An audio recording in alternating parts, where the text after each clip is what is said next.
Le premier salon du développement durable de Saint-Quentin s'est tenu au Palais des Sports. L'événement organisé par l'association Femmes 3000 Hauts-de-France a réuni 48 associations et professionnels du secteur autour de la mobilité, de l'habitat ou de l'éco-citoyenneté. Ce qui est important de savoir, c'est que le public est souvent pas très bien informé. Donc le public va venir trouver toutes ces informations auprès des entreprises, auprès des associations, ne serait-ce qu'aujourd'hui comment se chauffer. Les factures électricité vont augmenter et moi je trouve que ce salon permet de trouver toutes les réponses à nos besoins.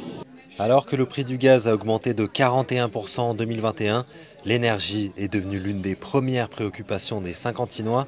Marie-Ange est venue pour voir comment isoler son logement et réduire son impact climatique.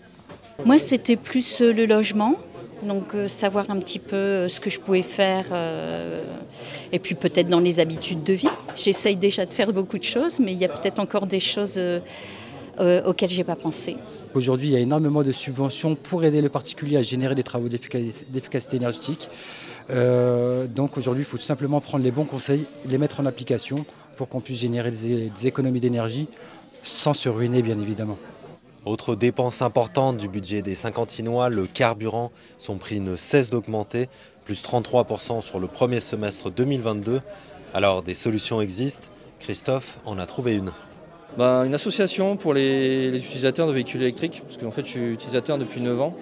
Donc par hasard j'ai rencontré le monsieur responsable de l'association, puis éventuellement créer une antenne locale, parce qu'à première vue ça n'existe pas dans les Hauts-de-France. On a assez de bornes dans la ville aujourd'hui, on en voit un peu partout, que ce soit en centre-ville ou sur les zones commerciales. Voilà, si on n'a pas besoin de faire de l'autoroute, on peut se permettre d'acheter un véhicule électrique parce que en termes de kilométrage, ça sera largement suffisant.